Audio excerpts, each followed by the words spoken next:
मेरे प्रिय साथियों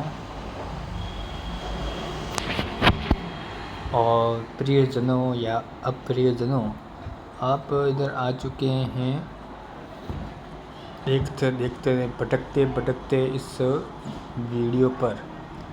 तो मेरे अप्रियजनों और प्रियजनों, आप दोनों से मेरी एक गुजारिश है, नहीं हैं तो आप सब्सक्राइब कर दीजिए एंड लाइक कर दीजिए।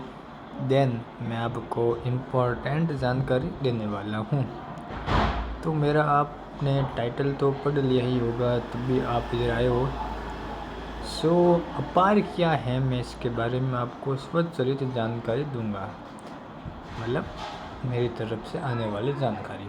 तो अपार क्या है मेरे दोस्तों और मेरे दोस्तों, अपार जिसका अर्थ है स्वचालित स्थायी शैक्षणिक खाता पंजीकरण। यह एक क्या है, आजीवन है 12 अंकों की अद्वितीय प्रणाली है जो भारत के सभी छात्रों के लिए डिजाइन की गई है। मेरे दोस्तों, 2020 की राष्ट्रीय शिक्षा नीति छात्रों के लिए एक अद्वितीय आईडी बनाने की आवश्यकता पर जोर देती है, जो छात्रों की शैक्षणिक प्रगति को ट्रैक करने और उनकी शिक्षा को उनके सीखने के यात्रा के दौरान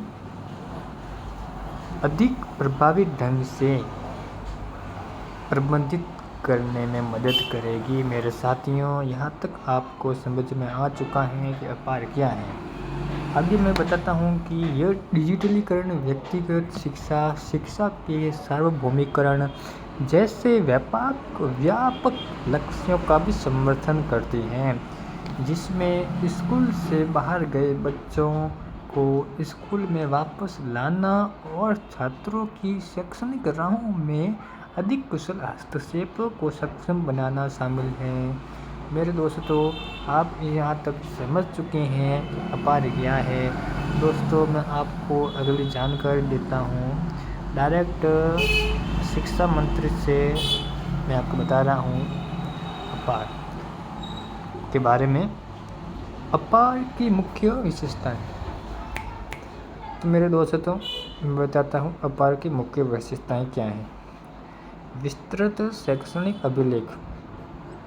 तो इसमें क्या है कि अपार आईडी प्रत्येक छात्र के शैक्षणिक इतिहास का एक विस्तृत और स्थायी अभिलेख बनाए रखने में मदद करेगा, जिसमें लिए गए पाठ्यक्रम, अंक, प्रमाण पत्र और विभिन्न शैक्षणिक संस्थानों में प्राप्त उपलब्धियां शामिल होगी, और यह सब डिजी लॉकर के साथ इसके एकीकरण के माध्यम से संभव होगा।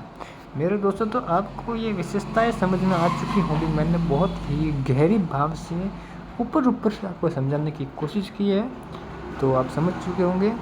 और मैं आपको बताता हूँ अपार की मुख्य विशेषता के अंदर दूसरा पॉइंट है ये। मेरे दोस्तों, ये दूसरा पॉइंट है, और फर्स्ट पॉइंट था ये मेरे दोस्तों, ये था फर्स्ट पॉइंट।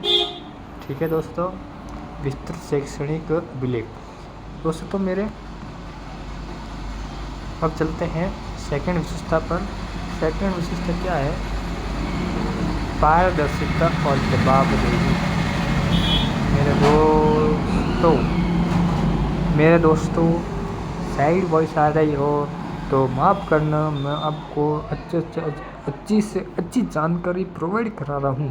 तो सेकंड मुख्य विशेषता है, छात्र कहीं से भी किसी भी समय अपने शैक्षणिक अभिलेख तक पहुंच सकते हैं, जिससे शैक्षणिक संस्थानों के बीच स्थानांतरण, कौशल, नौकरी या उच्च शिक्षा के लिए आवेदन करते समय आसान संक्रमण की सुविधा मिलती है।